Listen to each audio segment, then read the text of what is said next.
할렐루야, 2023년 8월 2일 수요일 말씀을 함께 나누려고 합니다. 먼저 기도하겠습니다. 주님, 이 시간 주님의 말씀을 듣고자 모였습니다. 사랑하는 주님, 이 시간 성령님 임재하여 주시고 우리의 마음을 주장하여 주옵소서. 온전히 마음과 뜻과 정성 모두어 예배드리기를 원하오며 예수님의 이름으로 기도드립니다. 아멘. 오늘의 말씀은 사도행전 19장입니다. 아볼로가 고린도에 있을 때에 바울이 윗지방으로 다녀 에베소에 와서 어떤 제자들을 만나 이르되 너희가 믿을 때에 성령을 받았느냐 이르되 아니라 우리는 성령이 계심도 듣지 못하였노라. 바울이 이르되 그러면 너희가 무슨 세례를 받았느냐 대답하되 요한의 세례니라. 바울이 이르되 요한이 회개의 세례를 베풀며 백성에게 말하되 내 뒤에 오시는 이를 믿으라 하였으니 이는 곧 예수라 하거늘 그들이 듣고 주 예수의 이름으로 세례를 받으니 바울이 그들에게 안수하매 성령이 그들에게 임하심으로 방언도 하고 예언도 하니 모두 12사람쯤 되니라. 바울이 회당에 들어가 석 달 동안 담대히 하나님 나라에 관하여 강론하며 권면하되 어떤 사람들은 마음이 굳어 순종하지 않고 무리 앞에서 이 도를 비방하거늘 바울이 그들을 떠나 제자들을 따로 세우고 두란노 서원에서 날마다 강론하니라. 2해 동안 이같이 하니 아시아에 사는 자는 유대인이나 헬라인이나 다 주의 말씀을 듣더라. 하나님이 바울의 손으로 놀라운 능력을 행하게 하시니 심지어 사람들이 바울의 몸에서 손수건이나 앞치마를 가져다가 병든 사람에게 얹으면 그 병이 떠나고 악귀도 나가더라. 이에 돌아다니며 마술하는 어떤 유대인들이 시험 삼아 악귀 들린 자들에게 주 예수의 이름을 불러 말하되 내가 바울이 전파하는 예수를 의지하여 너희에게 명하노라 하더라. 유대의 한 제사장 스게와의 7 아들도 이 일을 행하더니 악귀가 대답하여 이르되 내가 예수도 알고 바울도 알거니와 너희는 누구냐 하며 악귀 들린 사람이 그들에게 뛰어올라 눌러 이기니 그들이 상하여 벗은 몸으로 그 집에서 도망하는지라. 에베소에 사는 유대인과 헬라인들이 다 이 일을 알고 두려워하며 주 예수의 이름을 높이고 믿은 사람들이 많이 와서 자복하여 행한 일을 알리며 또 마술을 행하던 많은 사람이 그 책을 모아가지고 와서 모든 사람 앞에서 불사르니 그 책값을 계산한즉 은 5만이나 되더라. 이와 같이 주의 말씀이 힘이 있어 흥왕하여 세력을 얻으니라. 이 일이 있은 후에 바울이 마게도냐와 아가야를 거쳐 예루살렘에 가기로 작정하여 이르되 내가 거기 갔다가 후에 로마도 보아야 하리라 하고 자기를 돕는 사람 중에서 디모데와 에라스도 2사람을 마게도냐로 보내고 자기는 아시아에 얼마 동안 더 있으니라. 그때쯤 되어 이 도로 말미암아 적지 않은 소동이 있었으니 즉 데메드리오라 하는 어떤 은장색이 은으로 아데미의 신상 모형을 만들어 직공들에게 적지 않은 벌이를 하게 하더니 그가 그 직공들과 그러한 영업하는 자들을 모아 이르되 여러분도 알거니와 우리의 풍족한 생활이 이 생업에 있는데 이 바울이 에베소뿐 아니라 거의 전 아시아를 통하여 수많은 사람을 권유하여 말하되 사람의 손으로 만든 것들은 신이 아니라 하니 이는 그대들도 보고 들은 것이라. 우리의 이 영업이 천하여질 위험이 있을 뿐 아니라 큰 여신 아데미의 신전도 무시당하게 되고 온 아시아와 천하가 위하는 그의 위엄도 떨어질까 하노라 하더라. 그들이 이 말을 듣고 분노가 가득하여 외쳐 이르되 크다 에베소 사람의 아데미여 하니 온 시내가 요란하여 바울과 같이 다니는 마게도냐 사람 가이오와 아리스다고를 붙들어 일제히 연극장으로 달려 들어가는지라. 바울이 백성 가운데로 들어가고자 하나 제자들이 말리고 또 아시아 관리 중에 바울의 친구된 어떤 이들이 그에게 통지하여 연극장에 들어가지 말라 권하더라. 사람들이 외쳐 어떤 이는 이런 말을 어떤 이는 저런 말을 하니 모인 무리가 분란하여 태반이나 어찌하여 모였는지 알지 못하더라. 유대인들이 무리 가운데서 알렉산더를 권하여 앞으로 밀어내니 알렉산더가 손짓하며 백성에게 변명하려 하나 그들은 그가 유대인인 줄 알고 다 한 소리로 외쳐 이르되 크다 에베소 사람의 아데미여 하기를 2시간이나 하더니 서기장이 무리를 진정시키고 이르되 에베소 사람들아 에베소시가 큰 아데미와 제우스에게서 내려온 우상의 신전지기가 된 줄을 누가 알지 못하겠느냐. 이 일이 그렇지 않다 할 수 없으니 너희가 가만히 있어서 무엇이든지 경솔이 아니하여야 하리라. 신전의 물건을 도둑질하지도 아니하였고 우리 여신을 비방하지도 아니한 이 사람들을 너희가 붙잡아 왔으니 만일 데메드리오와 그와 함께 있는 직공들이 누구에게 고발할 것이 있으면 재판날도 있고 총독들도 있으니 피차 고소할 것이요. 만일 그 외에 무엇을 원하면 정식으로 민회에서 결정할지라.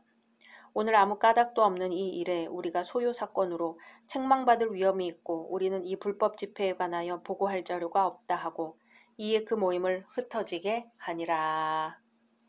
아멘.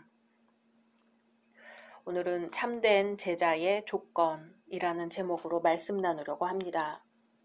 예수께서 세상에 오셔서 하나님의 구속사역을 성취하시기 이전까지는 옛 시대라고 합니다. 이때는 여전히 율법이 지배하던 시대이죠. 그러나 예수께서 오셔서 구속사역을 성취한 이후는 새 시대이며 은혜의 시대입니다. 예수의 오심은 하나님의 구속사역에서 분기점에 해당합니다.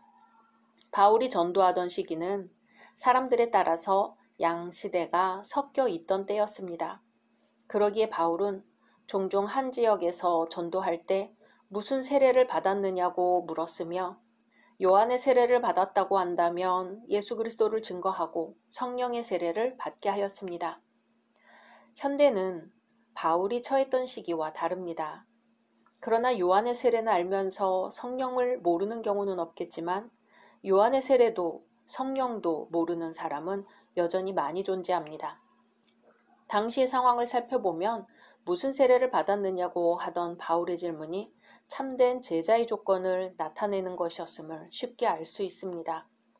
그러기에 본문을 통해 오늘날 참된 제자의 조건을 살펴보려고 합니다. 바울은 에베소에 와서 몇몇 제자들을 만났습니다. 바울은 그들을 만나자 믿을 때에 성령을 받았느냐고 물었습니다. 이러한 질문이 가능했던 것은 세례 요한의 사역으로 인해 예수께서 메시아이심을 어렴풋이나마 알 수 있었지만 여전히 옛 시대에 속한 자들이 있었기 때문이죠.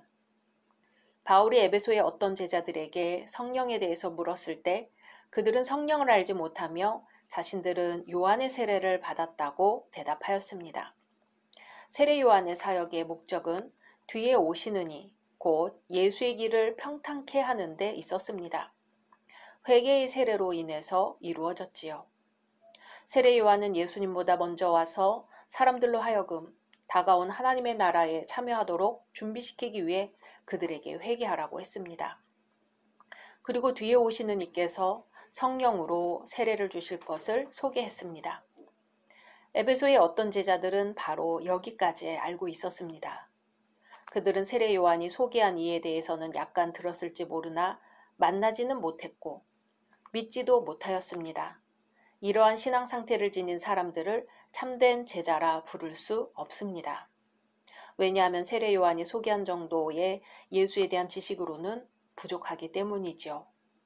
아볼로도 그러한 경우여서 브리스길라와 아굴라가 복음의 진술을 전하여 주었습니다. 비록 본문에는 매우 간단하게 기록되어 있지만 바울은 요한의 세례밖에 모르는 에베소의 어떤 제자들에게 복음을 전하였습니다. 이 복음은 세례 요한과 관련된 것으로 다음과 같습니다. 4절에 요한이 회개의 세례를 베풀며 백성에게 말하되 내 뒤에 오시는 이를 믿으라 하였으니 이는 곧 예수라 하거늘. 세례 요한이 증거한 이는 성령으로 세례를 주는 예수이십니다. 세례 요한은 회개의 세례를 통해서 예비된 이들이 바로 이 예수를 영접하여 믿기를 원하였습니다. 바울은 이러한 사실을 말한 후에 예수의 이름으로 세례를 주었으며 이때 성령이 에베소의 제자들에게 임재하였습니다. 이처럼 성령께서는 예수를 주로 고백하며 구세주로 영접하는 모든 이들 가운데 임하시며 내주하십니다. 에베소의 제자들은 더 이상 요한의 세례만 머물러 있는 옛 시대에 속한 자들이 아니었습니다. 그들은 복음을 듣고 예수를 받아들여 믿음으로 성령의 내주하심을 경험한 새 시대에 속한 자들이었습니다. 이것이야말로 참된 제자의 기본적인 조건입니다. 그리스도의 영이신 성령의 내주하심이 없는 사람은 결코 그리스도의 사람이라 말할 수 없으며 참된 제자가 될 수 없습니다. 왜냐하면 그리스도의 영이 없으면 예수께 속한 사람이 아니기 때문입니다. 로마서 8장 9절에 만일 너희 속에 하나님의 영이 거하시면 너희가 육신에 있지 아니하고 영에 있나니 누구든지 그리스도의 영이 없으면 그리스도의 사람이 아니라. 아멘. 예수를 영접한 이라면 누구나 예외 없이 그리스도의 영이 내재합니다. 그러기에 예수를 믿는 자들 안에는 성령께서 내주하시며 그로 말미암아 그리스도의 사람임을 증거하게 됩니다. 에베소의 제자들은 바울을 통해서 세례를 받을 때 성령의 임하심을 경험하였으며 성령의 은사를 받았습니다. 그들이 성령의 임하심은 물론 성령의 은사를 받았다는 것은 그들이 새 시대에 속하였으며 그리스도의 제자임을 증거합니다.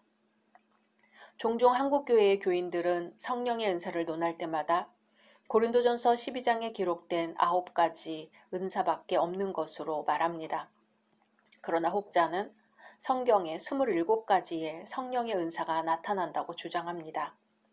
독신, 순교, 대접하는 것, 중보기도를 하는 것, 자원해서 가난해지는 것, 타인을 돕는 것 등과 같은 것도 성령께서 주시는 은사입니다.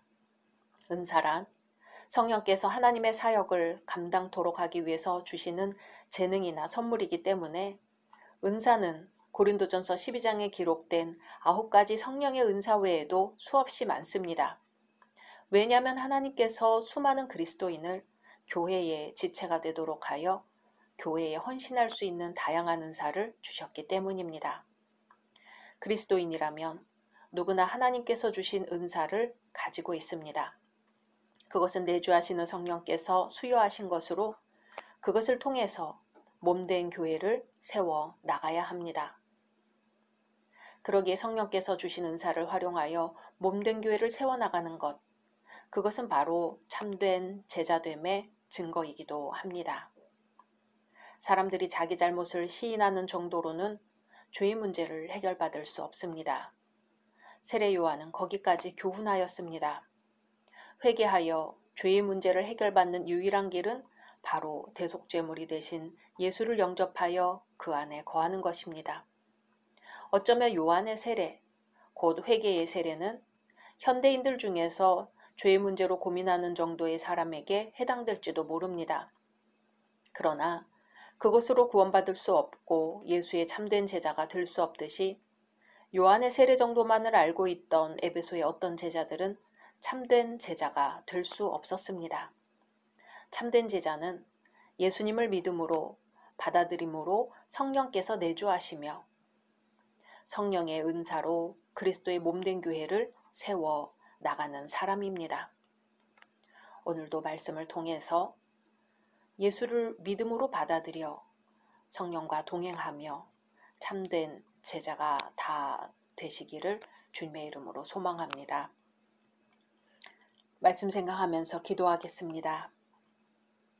하나님, 무더위에 주님의 말씀을 사모하는 마음으로 기도드립니다.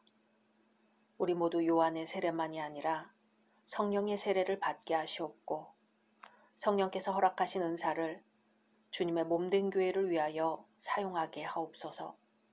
그리하여 주님의 은사가 사용되는 곳에 하나님의 영광이 머물게 하옵시며 우리 안에 기쁨이 충만하게 하옵소서. 예수님의 이름으로 기도드립니다. 아멘.